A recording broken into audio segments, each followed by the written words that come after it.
Beach resort na may pink na buhangin at napakalinaw na tubig. Lumangoy kasama ang mga naglalakihang isda at sightseeing sa underwater cave. Dito lang yan sa Calintaan Island, Matnog, Sorsogon. Kaya ano pang hinihintay natin mga ka-travelers?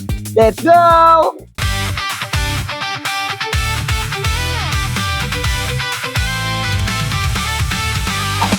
Yo, what's up mga ka-travelers? Ngayon ay nandito tayo sa Subic Beach at dadaling ko kayo sa another part of the island kung nasaan nandun ang Wag Lagoon at syempre madadaanan natin ang Calintaan Underwater Cave. Tara, samahan niyo ako and let's explore the beauty of Bicol. First is the underwater cave mga ka-travelers. Bago nga tayo makarating doon, ay kailangan natin sumakay ng bangka ng mga around 5 to 8 minutes ang biyahe lang naman. So yun nga mga ka-travelers, nandito na tayo sa bangka na magdadala sa atin papunta doon sa Wag Lagoon at magdadaan naman sa atin doon sa Calintaan Underwater Cave. Sobrang excited na ako mga travelers. Tara! At habang papunta nga kami sa aming location, ay hindi talaga makakaila ang ganda ng isla na ito. At after 5 minutes, ay nandito na nga tayo sa ating first stop, ang Calintaan Underwater Cave.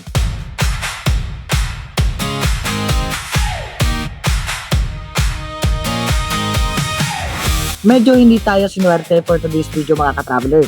Dahil ang pagpunta sa loob ng Calintaan Underwater Cave ay kailangan din ng magandang timing.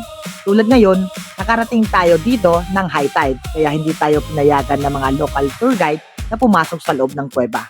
So yung mga travelers, makikita nyo dito sa parting ito, ito na yung sinasabi natin kanina na Calintaan Underwater Cave. Mga travelers, may mga time pala na bawal daw pasukin itong loob ng underwater cave na ito. At may mga oras din na sila binibigay yung postcard, pwedeng or maaaring pumasok sa loob ng underwater cave. Pero okay lang yun mga ka-travelers, dahil sa labas pala ng kuweba ay napaka-stunning na ng mga tanawin.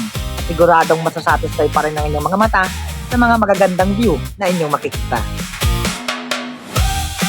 Pagkatapos naman sa underwater cave ay diretso na kami papuntang Wag Lagoon. But remember mga ka-travelers, para ma-enjoy natin ang activity sa Wag Lagoon ay huwag muna tayo mag-apply ng skincare like sunscreen and sunblock. Yan nga mga ka-travelers, as of now ay nandito na tayo sa Wag Lagoon. As far as I know, ito ay sanctuary kung saan na pwede tayo mag-fish feeding. Pero mga ka-travelers, tandaan natin na kapag tayo ay pupunta dito, ay huwag muna tayo maglalagay ng sunblock pagkat ito daw po ay pinagbabawal dito. Hindi natin alam, siguro makakasama ito sa mga isda tuwing tayo ay magdadive dito or mag-fish feeding, lalo na kung magdadive tayo mga ka-travelers. Kaya ano pang hinihintay natin mga ka-travelers? Tara, mag-register na tayo! Sa registration ay kailangan lang natin magbayad ng 200 pesos per entrance fee per boat na may kasama ng fish feeding activity. At 200 pesos per head naman for snorkeling activity with inclusions of fish food and goggles.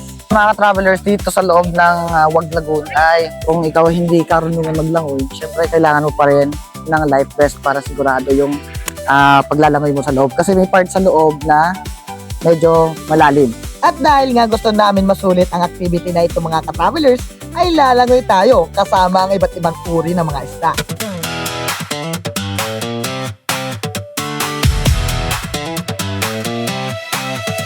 So ito mga ka-travelers, yung fish feeding activity kung saan ay face to face mo mapapakain yung mga isda, mahahawakan mo. At yung mga isda naman dito ay sobrang sanay na sa tao mga ka-travelers.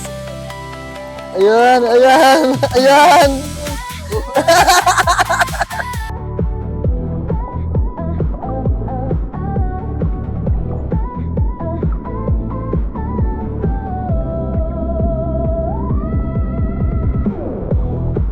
Pink beach na pwede kang mag-relax at maligo sa napakalinaw na tubig dagat.